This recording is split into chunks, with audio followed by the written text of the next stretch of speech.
E aí, vestibulando, beleza? Segunda fase da FUVEST chegando, ansiedade batendo. Primeiro dia, prova de língua portuguesa e redação.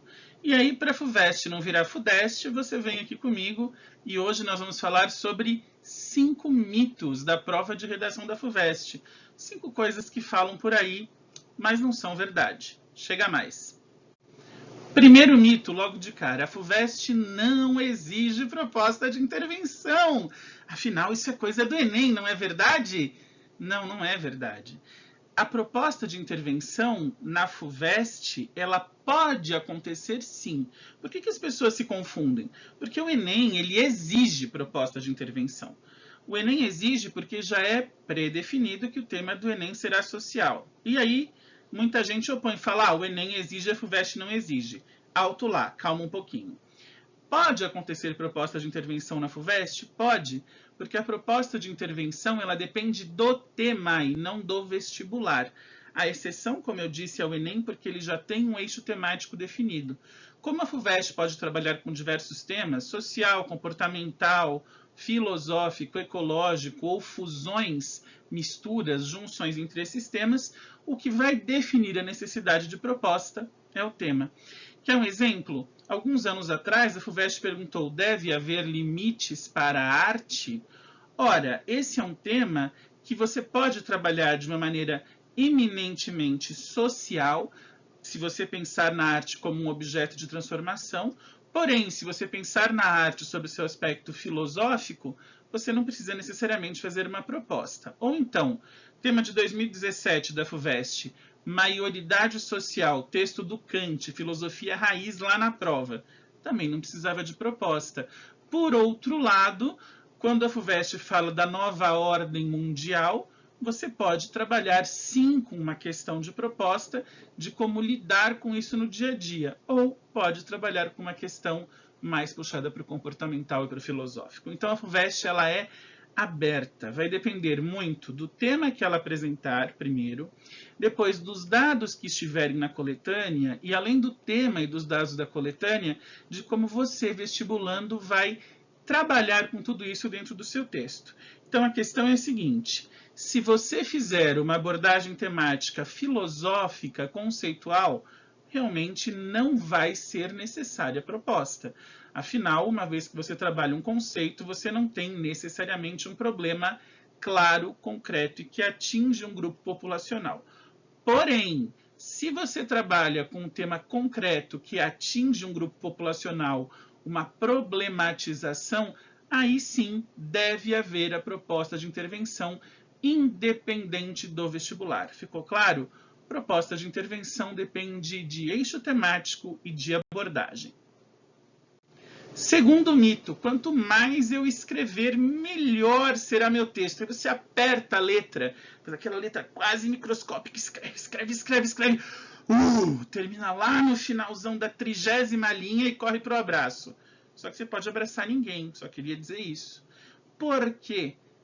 Quantidade não é qualidade. Átila, que clichê, mas ele vale para redação. É clichê, eu sei, mas ele vale. O que importa para o seu texto é a qualidade do seu argumento. É lá na introdução, a apresentação que você faz do tema, a explicitação da polêmica, a tese que você elabora, como essa tese se desdobra em argumentos lógicos, sequenciais e como essa sequência de argumentos leva à conclusão. Isso não depende de você usar até o talo as linhas. Claro, você tem que usar no mínimo 20, no máximo 30. Mas dentro desse intervalo, você pode ter um texto de 21 a 22 linhas excelente e um texto de 30 linhas péssimo. Não depende do número de linhas, e sim de como você lida com a proposta. Qualidade vale muito mais. Beleza? Terceiro, esse me dá uma dor de cabeça, cara. Cada parágrafo deve ter o mesmo número de linhas ou ao menos algo bem próximo. Quem falou isso não pode ser de humanas, né? Quem falou isso deve ser uma pessoa assim que puxa mais para exatas, é meio tarada por simetria, né? 30 linhas, 5 parágrafos com 6 linhas, ou 4 parágrafos com 7 linhas e meia. Não, pelo amor de Deus. Se alguém algum dia falou para você que o número de linhas por parágrafo deve ser igual, esqueça, delete, apague, tire isso da sua cabeça. Obviamente, você não pode ter uma introdução com 2 linhas e uma conclusão com 20, aí é uma questão de razoabilidade. Mas o que importa para cada parágrafo é se foi cumprida a necessidade estrutural. Ou seja, na introdução, como eu disse agora há pouco, você apresentou um tema, uma polêmica e uma tese, acabou a tese, acabou a introdução.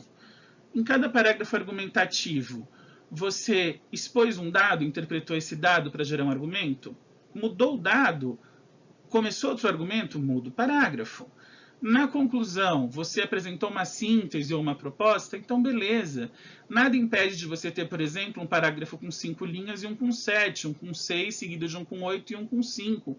Não é um número que importa, é se o parágrafo atende à expectativa estrutural, beleza? Como eu disse, se você fizer uma introdução com 2 linhas, ela não funciona, por quê? Porque em 2 linhas você não deu conta de tema, polêmica e tese. Da mesma maneira, uma conclusão com 20, você está usando aí 2/3 das linhas para um parágrafo só, certamente ficou bem confuso. O número de linhas, ele vai oscilar assim, 5 a 8, 9 por parágrafo, mas não é obrigado a ser igual. Preocupe-se em cumprir a estrutura. O número de linhas pode variar um pouquinho. Quarto mito. Citações preferencialmente de filósofos, porque a inteligência, cara, inteligência.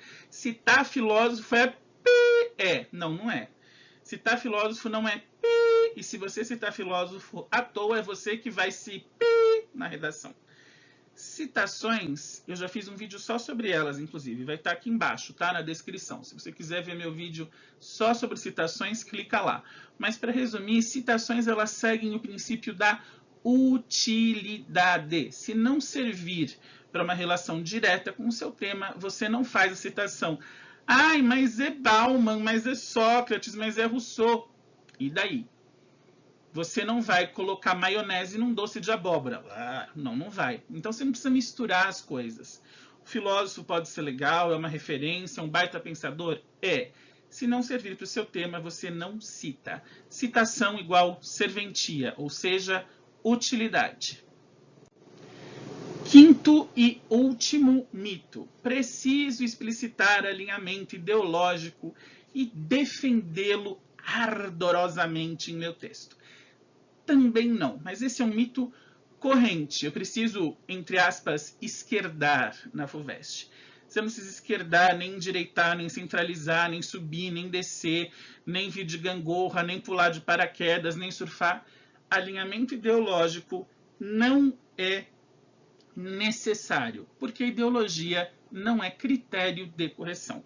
Isso não vale só para a FUVEST, tá? Vale para todos os vestibulares. Os vestibulares têm critérios definidos para corrigir a sua redação. E esses critérios servem justamente para evitar essa conveniência ideológica. Ou seja, o corretor deve buscar o atendimento à proposta, à estrutura, tudo aquilo que eu falei, introdução, argumentos, conclusão, e não concórdia. Ele não tem que concordar com o que você disse. Ele tem que validar estrutural e argumentativamente o seu texto. No limite, se você defende A e o corretor defende B, mas o seu texto está estruturado, é isso que vale. Por outro lado, se você e o corretor defendem A, podiam ser melhores amigos e tomar uma cerveja no boteco, mas o seu texto não está estruturado, você vai mal. Não se preocupe em filiação ideológica, até porque a filiação ideológica pode gerar um outro risco. Qual é esse risco? É o chamado texto panfletário, ou seja, quando você está muito mais preocupado em defender uma ideologia do que defender os argumentos ligados ao tema, certo? Esses foram os 5 mitos da redação da FUVEST. No próximo vídeo, eu vou mostrar 5 dicas para você, 5 pontos aos quais você deve se atentar para fazer um excelente texto. Enquanto não vem o próximo vídeo, aproveita para curtir esse aqui, ajuda a gente, ajuda o canal, se inscreva, ative as notificações para saber quando os vídeos saem. Tem o nosso Instagram, @AlmadaConsultoria, manda um direct lá, eu leio com o maior prazer se você sugerir conteúdos. O conteúdo que você pedir pode aparecer em um dos nossos próximos vídeos. É isso, um grande abraço e falou!